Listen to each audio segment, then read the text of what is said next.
Apa saja amalan-amalan yang bisa menghindarkan kita dari api neraka? Yang pertama, qaulu la ilaha illallah bi ikhlasin wa yaqin. Ucapan kalimat tauhid la ilaha illallah tentu dengan keikhlasan dan dengan keyakinan. An Anas bin Malik radhiyallahu an anna Nabiy sallallahu alaihi wasallam qala li Muadz ibn Jabal radhiyallahu an ma min ahadin yashhadu an la ilaha illallah wa anna Muhammadar Rasulullah sidqan min qalbihi illa harramahu Allahu 'alan nar. Rawahul Bukhari wa Muslim. Dari Anas bin Malik radhiyallahu an, Nabi sallallahu alaihi wasallam berkata kepada Muadz, tidaklah seseorang bersaksi bahwa tidak ada sesembahan yang berhak disembah kecuali Allah dan bersaksi bahwa Muhammad adalah utusan Allah sidqan min qalbihi, dengan penuh kejujuran dalam hatinya, illa kecuali harramahullahu alaihi nar, Allah haramkan padanya neraka. Bismillahirrahmanirrahim. Alhamdulillah, alhamdulillahilladzi bi ni'matihi tatimmus shalihat. Asyhadu an la ilaha illallah wahdahu rabbi la syarika lah wa asyhadu anna Muhammadan abduhu wa rasuluhu alladzi la nabiyya ba'dah, amma ba'du. Alhamdulillah, segala puja dan puji hanya milik Allah subhanahu wa ta'ala. Salawat dan juga iringan salam tetap kita hadiahkan kepada Rasul kita Nabi besar Muhammad sallallahu alaihi wa ala alihi wasallam. Hadirin dan hadirat yang dimuliakan Allah subhanahu wa ta'ala, malam ini kita akan membahas tema nasihat seputar amalan-amalan yang dengan sebab amalan itu jasad kita tidak akan tersentuh dengan api neraka. Ma'asyiral muslimin wal muslimat rahimani wa rahimakumullah. Di dalam Al-Qur'anul Karim banyak peringatan dari Allah subhanahu wa ta'ala tentang neraka. Seperti Allah subhanahu wa ta'ala mengatakan, wattaqun naral lati u'iddat lil kafirin. Takutlah kalian kepada neraka yang telah diperuntukkan untuk orang-orang kafir. Dan Allah juga mengatakan, fa'anzartukum naran taladha. Aku peringatkan kalian dari neraka yang menyala-nyala.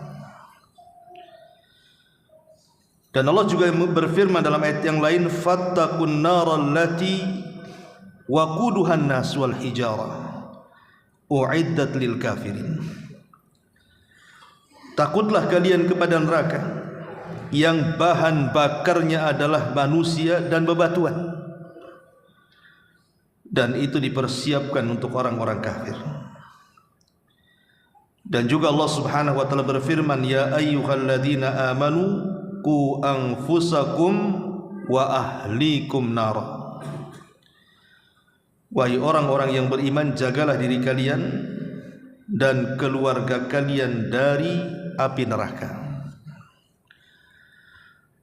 Artinya Al-Quran di banyak ayatnya senantiasa mentahdzir, memperingatkan tentang neraka ini. Kenapa demikian? Karena tidak ada manusia yang sanggup masuk neraka walaupun hanya sekali celupan. Ingat hadis Nabi sallallahu alaihi wasallam ketika didatangkan seorang laki-laki yang ketika di dunia laki-laki ini adalah orang yang paling nikmat, tidak pernah merasakan keperitan dunia, mulai dari lahir sampai mati senang saja hidupnya. Tapi ditakdirkan laki-laki ini termasuk penghuni neraka. Akhirnya Allah Subhanahu wa taala celupkan satu kali celupan di neraka. Kemudian Allah tanya, hal marra bika min ni'amin qat?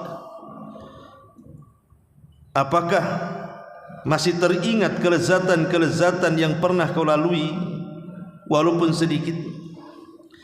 Maka dia mengatakan, tidak ya Rabb. Bayangkan satu celupan menghilangkan memori kenikmatan yang pernah dilalui selama di dunia. Padahal seperit apapun azab di dunia ini, masih kita bisa bayangkan. Pernah senang itu masih bisa kita bayangkan. Tapi orang yang pernah dicelupkan di neraka itu tidak akan pernah bisa membayangkan kenikmatan yang pernah dirasakannya. Dari sini menunjukkan bahwa ngeri sekali orang masuk neraka itu baru satu kali celupan. Macam mana pula orang yang sehari, 2 hari, setahun, 2 tahun, bagaimana pula dengan orang-orang yang dikekalkan di dalamnya. Makanya Al-Quran bagaimana mensifati orang-orang yang beriman yang takut kepada neraka. Allah Subhanahu wa taala mengatakan, wa yarjuna rahmatahu wa yakhafuna adzabah. Orang-orang yang beriman, mereka senantiasa mengharap rahmat Allah dan senantiasa takut dari azab Allah Subhanahu wa taala. Dan Allah juga mengatakan, walladzina hum min adzabi rabbihim musyfiqun, dan orang-orang yang mereka dengan azab Rabb mereka sangat dan teramat sangat takut. Bahkan saking neraka ini menakutkan, ikhwatu fiddin, Nabi SAW selalu mengajarkan doa kepada kita agar kita senantiasa isti'adzah, berlindung kepada Allah dari azab neraka ini. Lihat dalam salat, sebelum tasyahud akhir, sebelum salam, Nabi SAW mengajarkan 4 perlindungan kan? Salah satunya adalah Allahumma inni a'udzubika min azabi jahannam. Ya Allah, aku berlindung kepadamu dari azab jahannam. Itu kita baca setiap salat pada tasyahud akhir itu, baik salat sunnah atau salat wajib. Bahkan Nabi SAW juga dalam hadis Anas bin Malik radhiyallahu an senantiasa membaca doa, Rabbana atina fid dunya hasanah wa fil akhirati hasanah wa qina adzabannar. Wa qina adzabannar. Ya Allah, jauhkan aku dari azab neraka. Bahkan disebutkan juga dalam hadis Abu Hurairah radhiyallahu an, Nabi SAW juga banyak berdoa dengan doa Allahumma inni a'udzubika min harri jahannam. Ya Allah, aku berlindung kepadamu dari panasnya neraka jahannam. Bahkan Umar bin Khattab radhiyallahu an pernah mengatakan, lau nada munadin minas sama, kalau sekiranya ada panggilan yang berasal dari langit, ayyuhan nas innakum dakhilunal jannata kullakum illa rajulan wahidan la khiftu an akuna ana. Kata Umar bin Khattab radhiyallahu an, kalau seandainya yang memanggil itu mengatakan, wahai manusia, kalian semua masuk surga kecuali 1 orang, maka Umar mengatakan, jangan-jangan itu aku. Saking takutnya dengan neraka itu.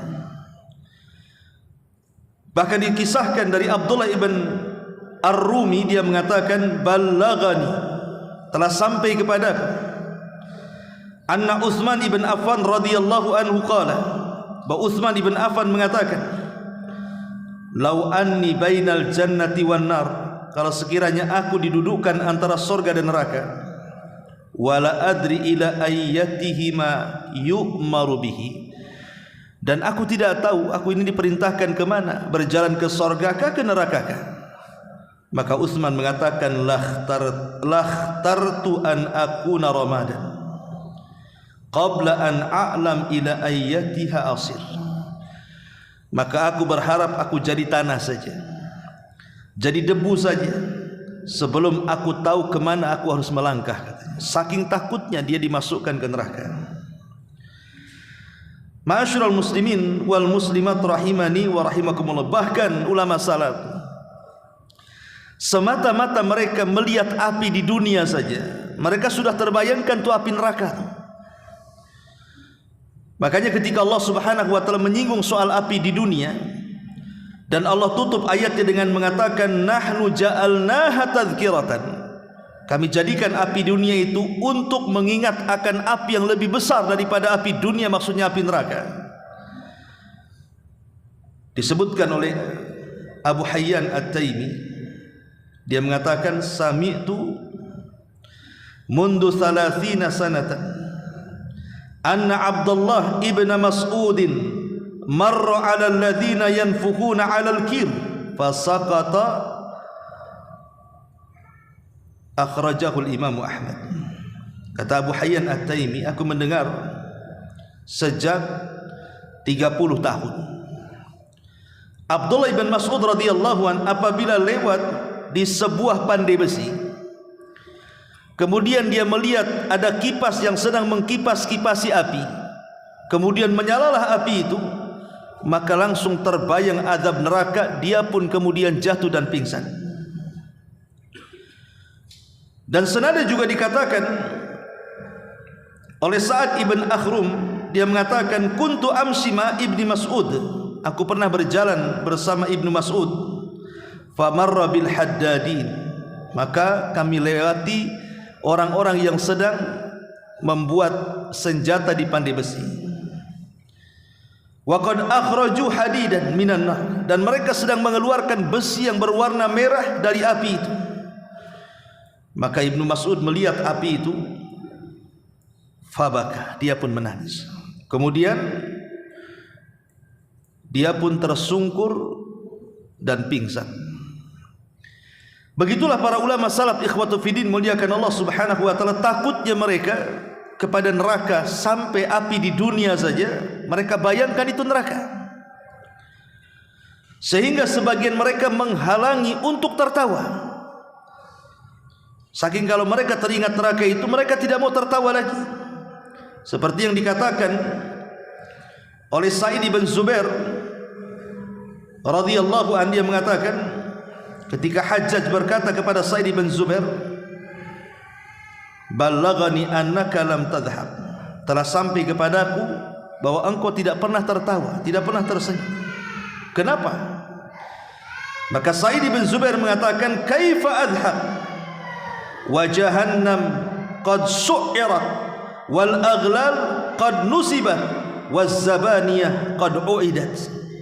Bagaimana aku bisa tertawa, kata Sa'id bin Zubair, sementara jahannam sudah dinyalakan, rantai sudah disiapkan, dan malaikat-malaikat zabaniyah penyeret orang ke neraka sudah siap menyeret kita.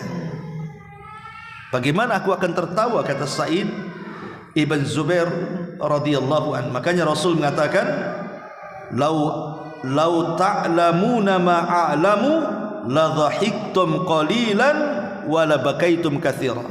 Kalau kalian tahu apa yang ku tahu tentang neraka, sungguh kalian akan sedikit tertawa dan banyak menangis. Ma'asyiral muslimin yang dimuliakan Allah Azza wa Jalla, setelah kita tahu bagaimana kondisi para ulama tentang neraka, maka kita masuk pada poinnya. Tidak memperpanjang mukadimah, apa saja amalan-amalan yang bisa menghindarkan kita dari api neraka. Yang pertama, qaulu la ilaha illallah bi ikhlasin wa yaqin. Ucapan kalimatut tauhid la ilaha illallah tentu dengan keikhlasan dan dengan keyakinan. An Anas bin Malik radhiyallahu an anna an-nabiy sallallahu alaihi wasallam qala li Muadz ibn Jabal radhiyallahu an, ma min ahadin yashhadu an la ilaha illallah wa anna muhammadar rasulullah sidqan min qalbihi illa harramahu Allahu 'alan nar. Rawahul Bukhari wa Muslim. Dari Anas bin Malik radhiyallahu anhu, Nabi sallallahu alaihi wasallam berkata kepada Muadz, tidaklah seseorang bersaksi bahwa tidak ada sesembahan yang berhak disembah kecuali Allah dan bersaksi bahwa Muhammad adalah utusan Allah sidqan min qalbihi, dengan penuh kejujuran dalam hatinya, illa kecuali harramahullahu alaihi nar, Allah haramkan padanya neraka.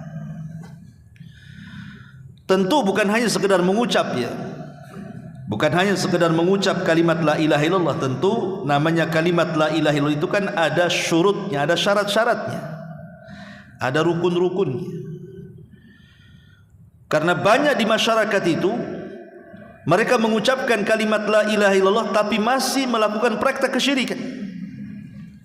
Lisannya la ilaha illallah tapi masih suka datang ke dukun. Lisannya mengucapkan la ilaha illallah tapi masih percaya dengan tangkal dan jimat. Lisannya mengucapkan la ilaha illallah tapi masih percaya dengan klinik-klinik, khurafat-khurafat. Maka ini tidak manfaat kalimat itu. Jadi kalimat itu maksudnya adalah dengan segala konsekuensi dan makna yang terkandung pada kalimat la ilaha illallah, baru akan manfaat kalimat itu. Ini yang pertama. Yang kedua, husnul khuluqi wa layyinul janib. Baik akhlak, supel, bersikap mudah, dan tidak mempersulit orang lain.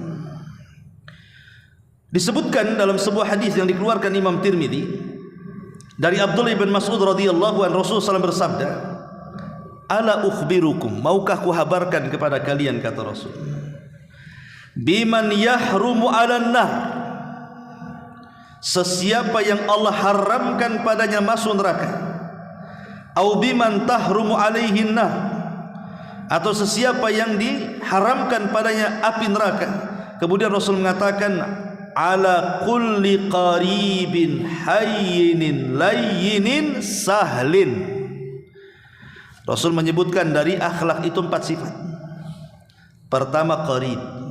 Qarib itu artinya supel dengan orang, dekat dengan orang, mudah bergaul.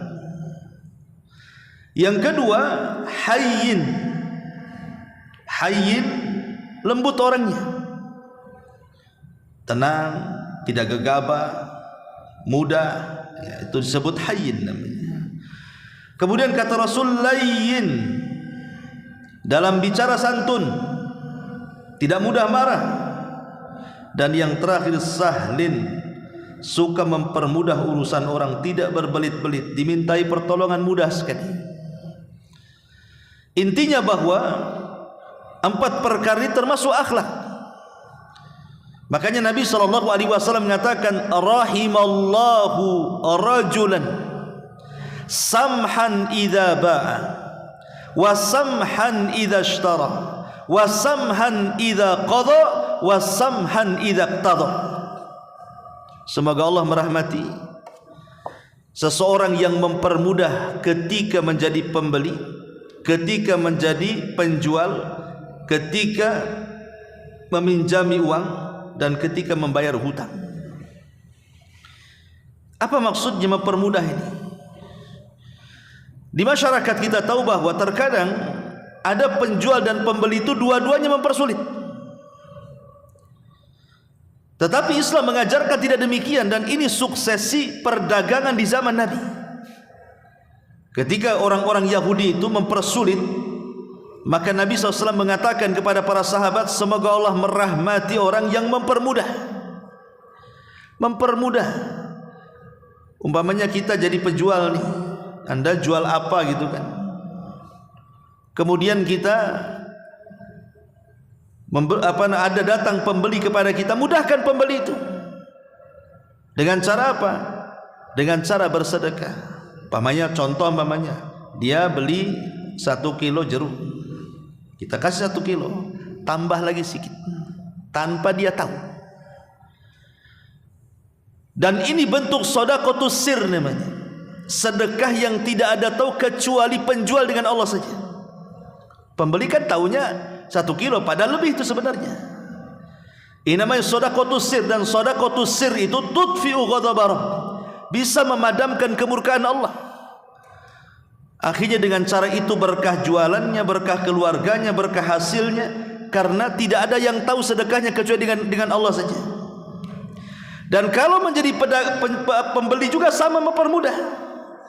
Kadang gara-gara kembalian 1.000 atau 2.000 perak, kita ini selaku wa ta'ala atau selain daripada jihad tetapi dalam rangka ketaatan kepada Allah, jadi bisa melangkahkan untuk jihad berperang atau melangkahkan ke tempat-tempat yang sifatnya di situ ketaatan kepada Allah Azza wa Jalla. Kayak antum datang ke majelis ta'lim, berjalan, nah, ini masuk juga. Nabi SAW mengatakan, man ighbarrat qadamahu fi sabilillah sa'atan min naharin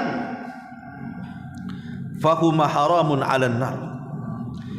Barang siapa yang kedua kakinya terkena debu di jalan Allah 1 waktu di siang hari, maka kedua kakinya akan diharamkan dari api neraka. Dalam riwayat, man ighbarrat qadamahu fi sabilillah harramallahu 'alan nar.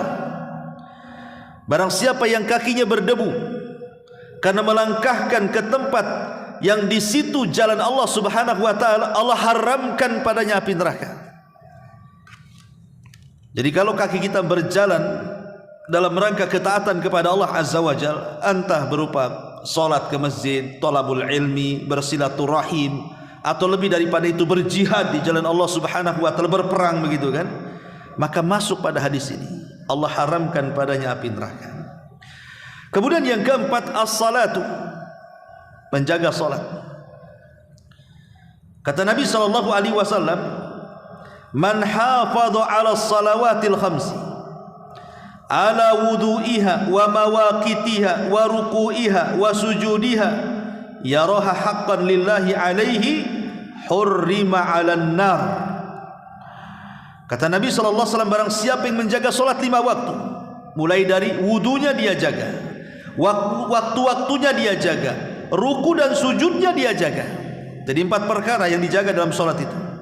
Pertama wudunya, kedua waktunya, ketiga rukunya, keempat sujudnya, maka Allah haramkan padanya neraka. Kenapa kemudian di sini 4 perkara ini?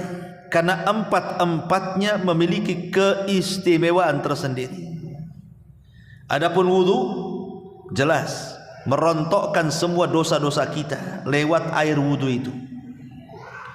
Adapun menjaga waktu karena itu seafdal-afdalnya amal. As-salatu ala waktiha, salat tepat waktu. Adapun ruku dan sujud itu merontokkan semua kesalahan kita.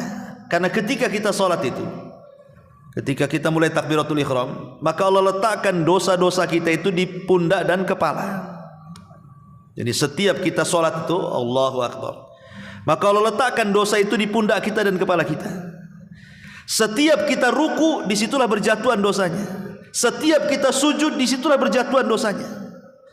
Makanya wajar kalau Nabi SAW mengatakan, bagaimana pendapat kalian kalau di depan pintu rumah kalian ada sungai yang sangat jernih, kemudian kalian mandi 5 kali di sungai itu, bukankah bersih badan kalian? Ya, tentu bersih. Kata Rasul, begitu pula dosa apabila digempur dengan sholat 5 waktu, seperti itulah bersihnya.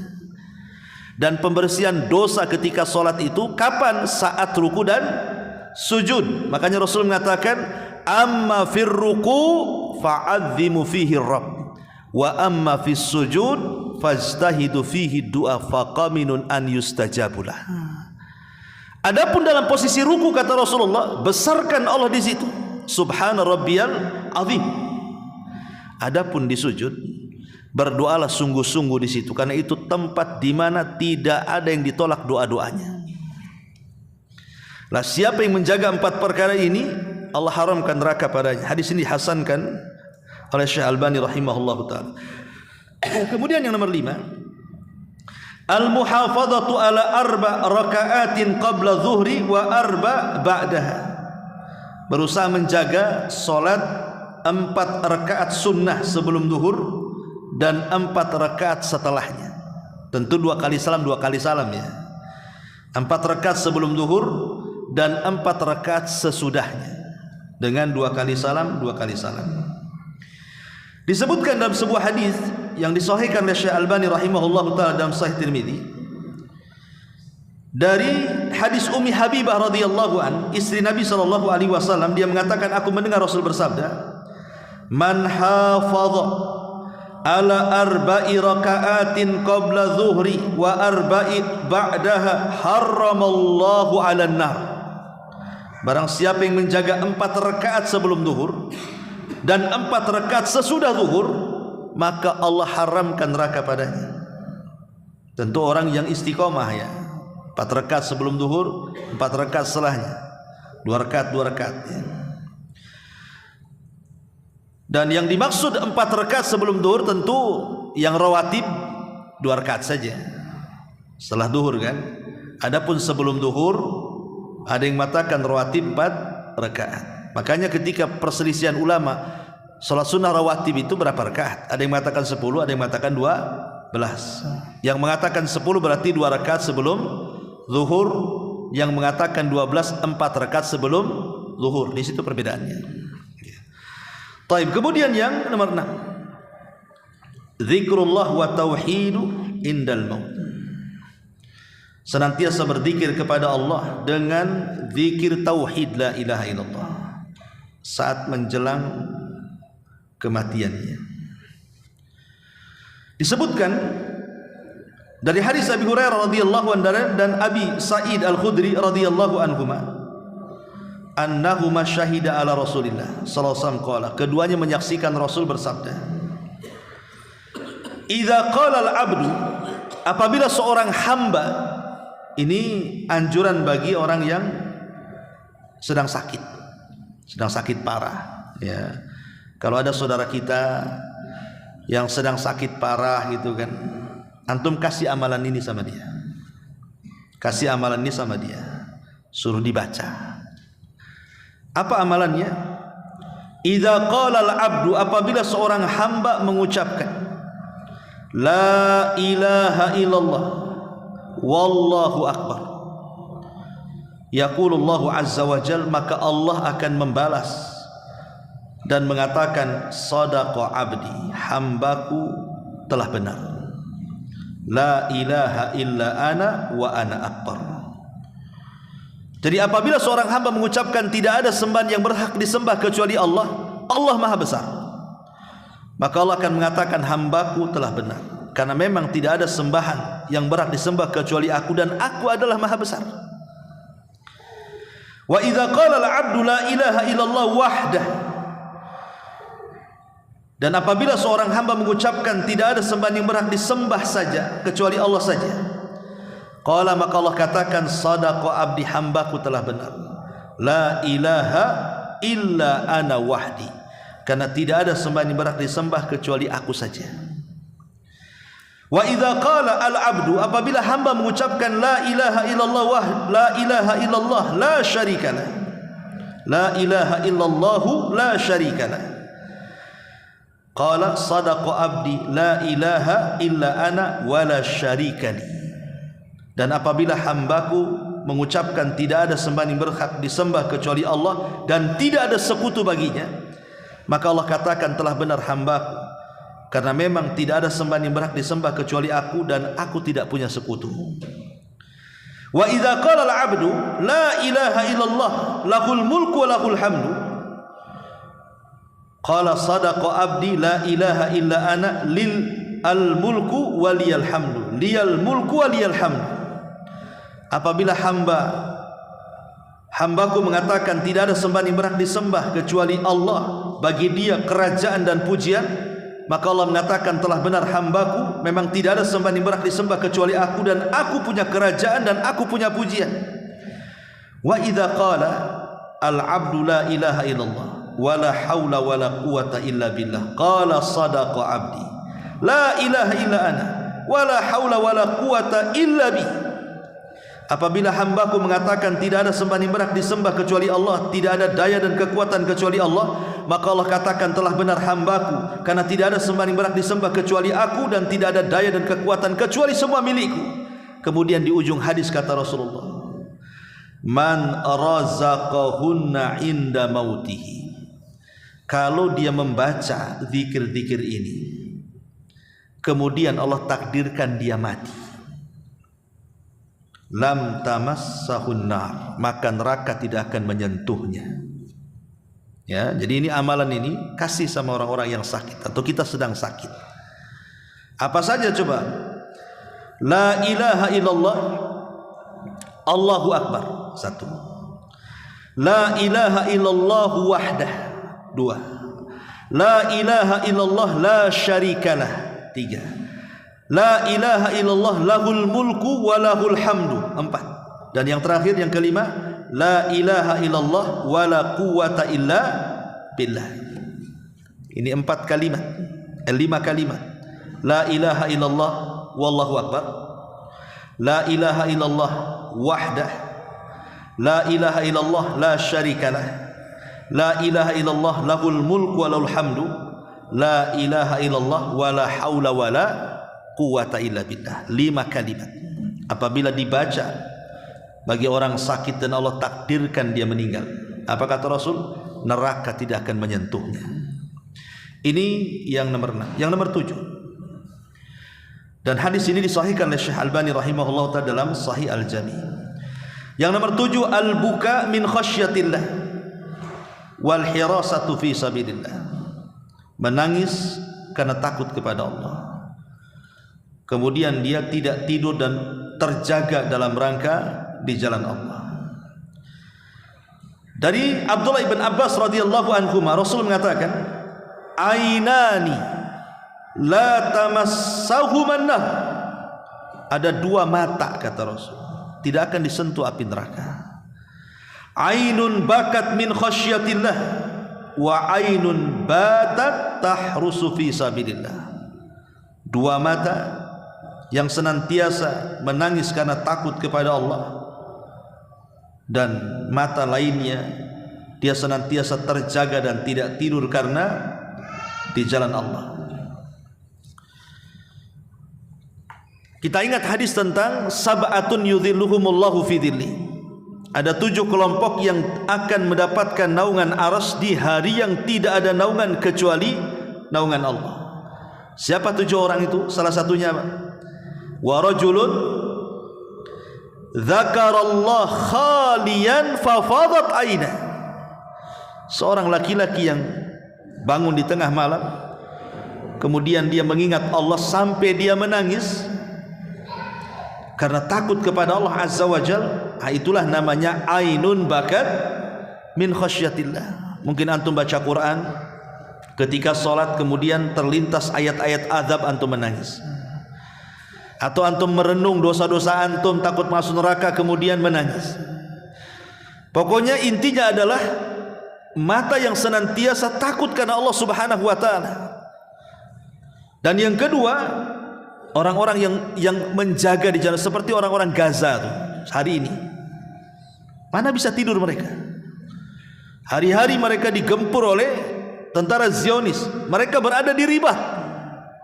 Mata-mata mereka tidak akan disentuh neraka karena mereka berada di ribat masalahnya. Ini juga yang nomor 7. Kemudian yang nomor 8, ghaddul basar, berusaha menundukkan pandangan kepada yang diharamkan Allah Azza wa Jalla. Nabi SAW mengatakan dalam hadis yang disahihkan oleh Syekh Albani dalam kitabnya As-Sahihah, salasatun la tara a'yunuhumun nar. 3 manusia engkau tidak akan melihat mata-mata mereka di neraka. Ainun harasat fi sabilillah, mata yang senantiasa terjaga di jalan Allah. Wa ainun bakat min khasyatillah, mata yang senantiasa menangis karena takut kepada Allah. Wa ainun, di sini syahidnya, ghadat an maharimillah, mata yang senantiasa menundukkan pandangan dari hal-hal yang diharamkan Allah. Dia senantiasa menundukkan pandangan. Dia tidak mau melihat yang diharamkan Allah Azza wa Jalla. Nampak ada khamr, dia palingkan. Nampak ada aurat, dia palingkan. Apapun yang diharamkan Allah, dia akan berusaha memalingkan matanya. Kemudian yang nomor 9, as-sabru ala faqdil walad. Sabar ketika kehilangan anak. Mungkin baru melahirkan meninggal, atau mungkin sudah besar tapi belum balik meninggal. Maka kalau kita sabar, kata Nabi SAW, la yamutu li ahadin minal muslimin thalathatun minal waladi fatamassakun nar illa tahillatal qasami, muttafaqun alaih. Seorang muslim yang ditinggal mati 3 orang anaknya, niscaya tidak akan disentuh api neraka kecuali hanya sekejap. Ada yang mengatakan takhillah al-qasam di sini artinya kecuali hanya lewat di titian saja. Bahkan dalam riwayat yang lain Nabi SAW mengatakan, faqalat imra'atun inda Rasul SAW, ya Rasulullah awithnan, qala awithnan. Rasul kau menyebutkan 3 anak yang meninggal, bagaimana kalau 2? Apa juga sama? Kata Rasul, ya 2 pun sama. Bagaimana kalau 1? Ya sama 1 juga. Artinya yang penting ketika anak itu meninggal, kita sabar. Karena kematian anak itu sering saya ulang-ulang, beda dengan kematian pasangan ataupun orang tua. Kalau kematian pasangan, cari pasangan lain, selesai sedihnya. Kematian orang tua sebentar saja, habis itu rebutan warisnya. Tapi kematian anak ini tidak bisa digantikan. Tidak mungkin kita mengambil anak orang. Gimana caranya? Makanya orang-orang awam itu, yang saya perhatikan tuh, kalau kematian anak itu terpikir anaknya, bukan mikir dianya, tapi mikir anaknya. Anak yang sudah dikubur tuh dipikir sama dia. Datang hujan, gimana dia kehujanan katanya. Tuh gitu kan.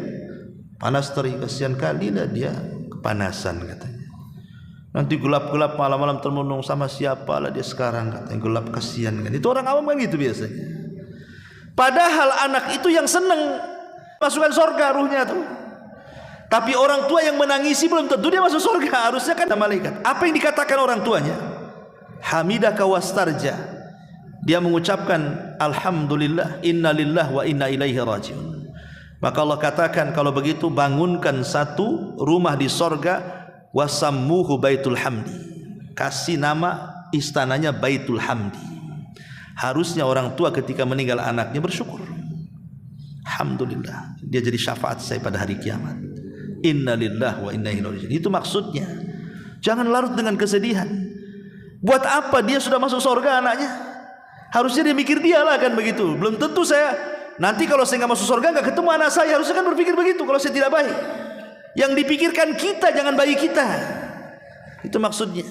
Makanya di sini Nabi SAW memberikan pahala kepada orang yang sabar karena kematian anaknya, bahwa dia tidak akan disentuh api neraka.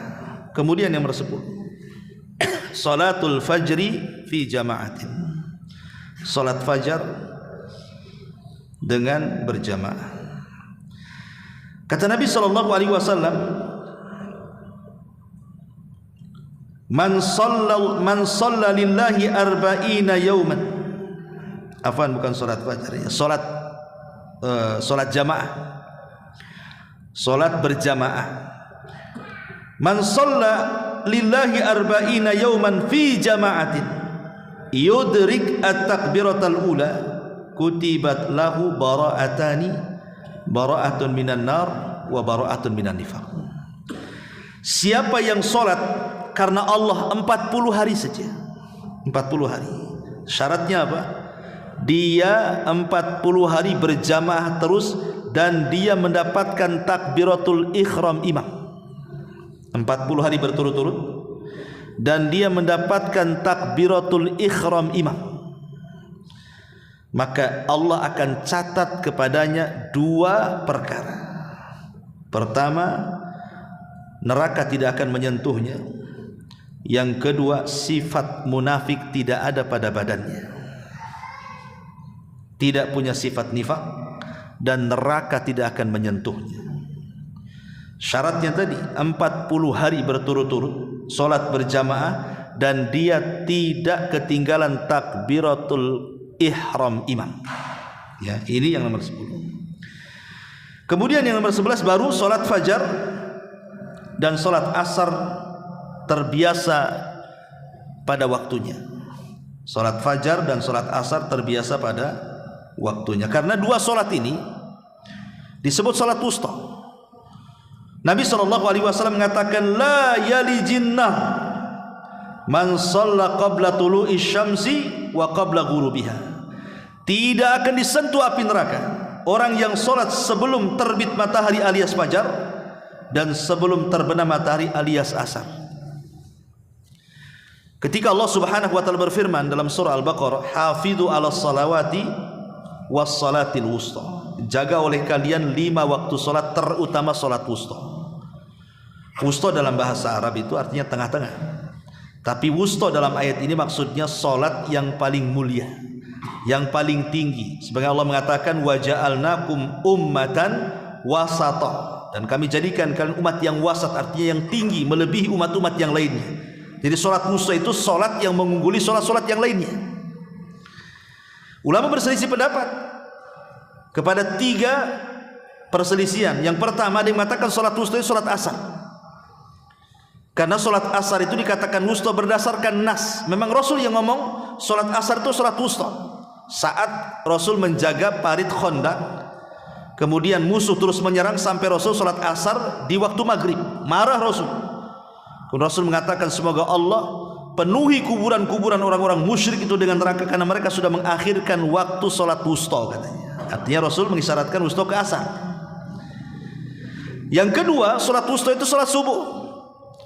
Karena salat subuh itu tidak ada gandengannya. Kalau zuhur ada dengan asar, maghrib dengan isya. Kalau subuh dengan mana? Nggak bisa dijamah. Mau ditarik ke asar, ke zuhur tak bisa. Mau ditarik ke isya pun tak bisa. Dia sendiri, di tengah-tengah dia. Makanya disebut salat wusta, salat subuh itu. Kemudian yang ketiga, tidak, salat wusta itu bukan zuhur, bukan subuh, bukan asar. Tapi salat wusta itu tidak ada yang tahu, bisa zuhur, bisa maghrib, bisa isya, bisa, pokoknya dari 5 waktu itu bisa salah satunya. Salat wusta itu sama dengan Lailatul Qadar. Kita tidak tahu yang mana satu. Bisa tanggal 21, 23, 25, 27, 29. Sama dengan Ismul A'zam dalam Asmaul Husna. Maka salat wusta itu tidak tahu mana yang satu, supaya kita melaksanakan 5-5-nya sehingga bertepatan dengan salat wusta. Walaupun jumhur ulama banyak yang menguatkan salat wusta itu salat asar karena berdasarkan nas. Tapi baik asar ataupun subuh, dua-duanya memiliki keistimewaan yang sama. Karena di 2 waktu ini turun malaikat mencatat amalan kita, sehingga subuh dan asar pahalanya 2. Jadi subuh 2, asar 2. Tapi kalau zuhur, kemudian maghrib, isya cuma 1 pahalanya. Kenapa? Karena dicatat 1 malaikat saja. Kalau asar dan subuh dicatat 2 malaikat, malaikat malam dan malaikat siang. Ini yang ke-11. Yang ke-12, salatu ithnai asyrata raka'atan, menjaga salat rawatib yang 12. Kata Nabi SAW, man shalla fi yaumin ithnatai asyrata raka'atan harramallahu lahmahu 'alan nar. Barang siapa yang salat pada 1 hari itu 12 rakaat, maka Allah Subhanahu wa taala haramkan dagingnya dari neraka. Kata Anas bin Malik ketika aku mendengar hadis ini, wallahi ma taraktuhunna abada. Aku tidak pernah meninggalkan 12 rakaat itu. Kata Anas bin Malik. Ya. Maksudnya 12 rakaat itu apa? 4 rakaat sebelum zuhur, 2 rakaat setelahnya, 2 rakaat setelah maghrib, 2 rakaat setelah isya, 2 rakaat setelah sebelum subuh. Itu maksudnya 12 rakaat itu. Kemudian yang nomor 13, as-saharu fi sabilillah. Sahar itu artinya tidak bisa tidur karena berjaga-jaga di jalan Allah Subhanahu wa taala. Seperti orang yang berada di perbatasan ribat gitu ya. Rasul mengatakan hurrimat ainun 'alan nar, diharamkan mata dari neraka, sahirat fi sabilillah, yang dia terjaga karena di jalan Allah Azza wa Jalla. Kemudian yang nomor 14, al-mu'min billahi wal muhibbu lahu, orang yang menanamkan keimanan kepada Allah dan berusaha mencintai Allah Azza wa Jalla. Dari Anas bin Malik radhiyallahu an, kata Rasul, "Thalathun man kunna fihi hurrima 'alan nar." 3 perkara kalau ada pada seseorang diharamkan padanya neraka. Kemudian Rasul mengatakan imanun billah, pertama beriman kepada Allah, wa hubbullah, kemudian cinta kepada Allah, kemudian yang ketiga wa an yulqa finnar fayuhraqu ahabbu ilaihi min an yarji'a fil kufri, dilempar ke dalam neraka, dilempar ke dalam api lebih baik dibandingkan kembali kepada kekufuran. 3 perkara ini, pertama beriman kepada Allah, cinta kepada Allah, dan lebih baik dilempar ke dalam api dibandingkan balik kepada kekufuran, murtad dan begitu seterusnya. Kemudian juga yang nomor 15, bertaubat. Ingat kisah yang membunuh 99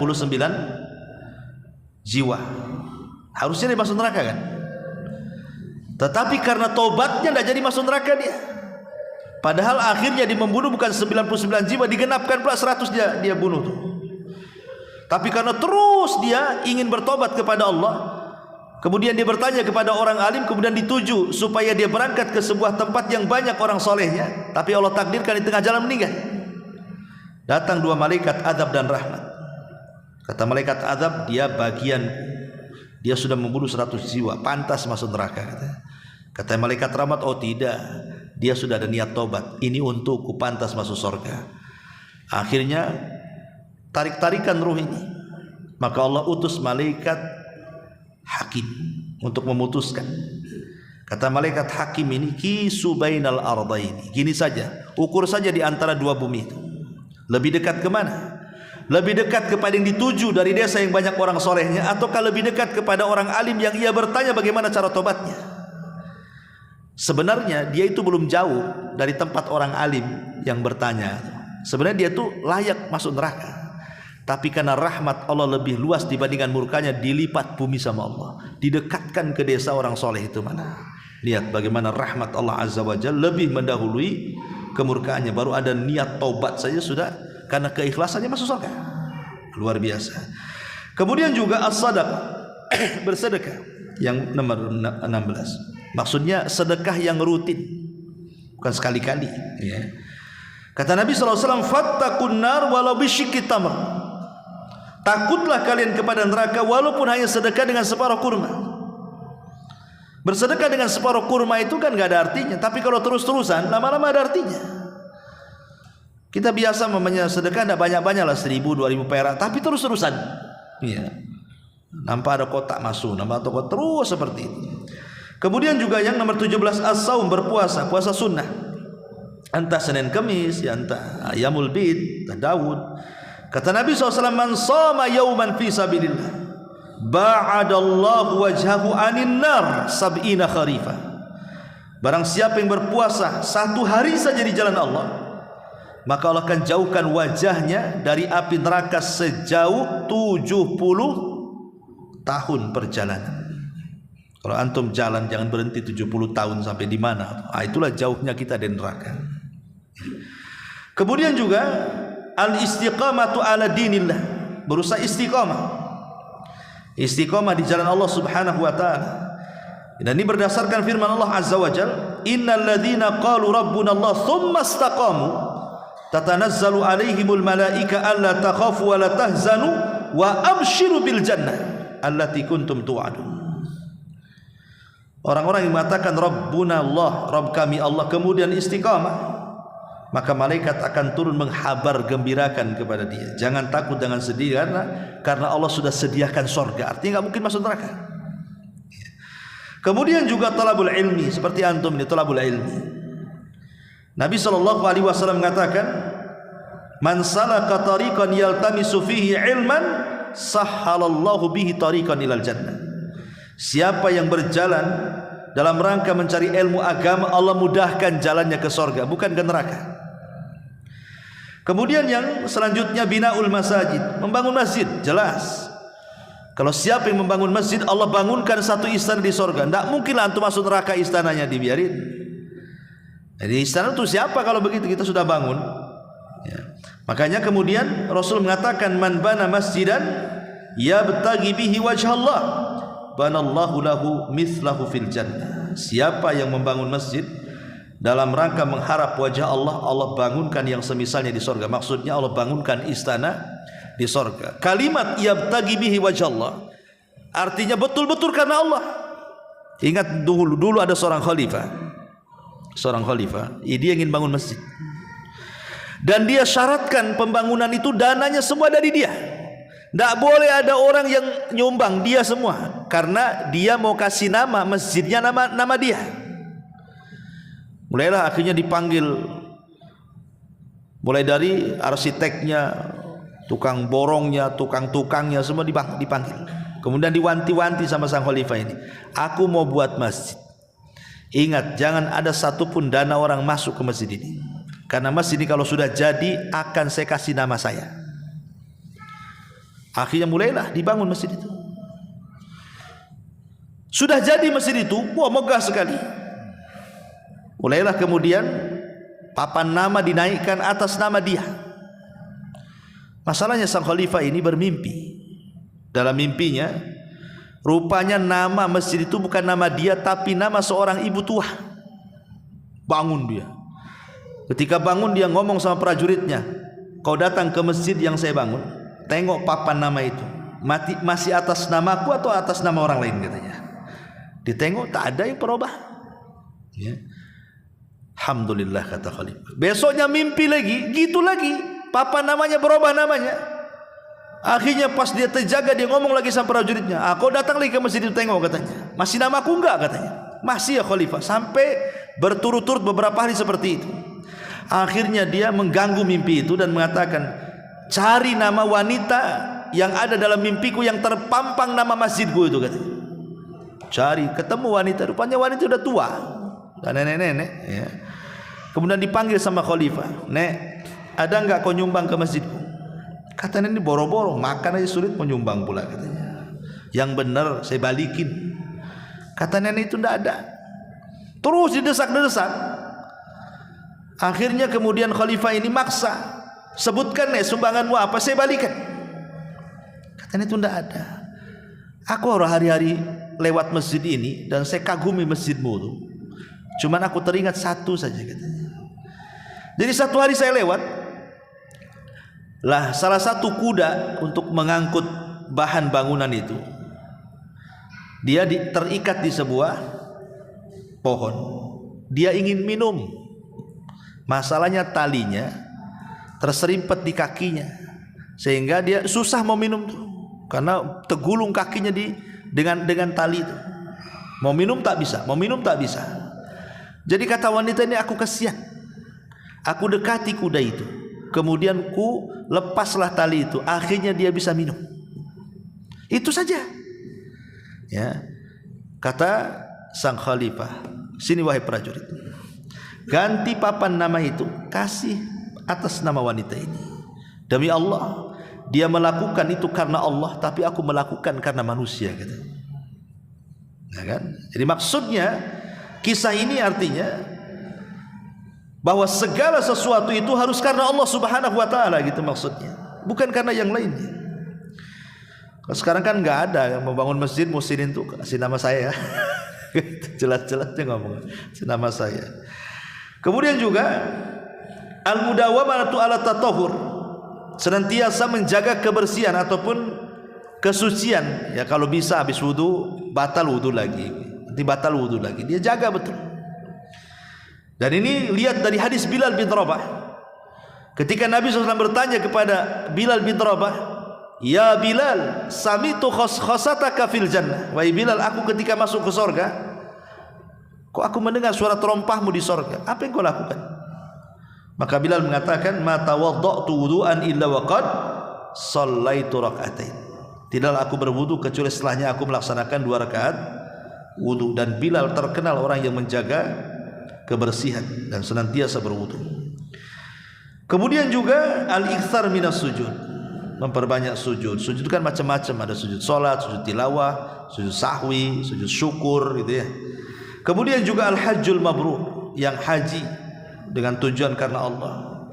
Kemudian juga menyebar salam, memberi makan kepada fuqara wal masakin, bersilaturahim, dan salat di malam hari. Dan itu disatukan dalam satu redaksi hadis.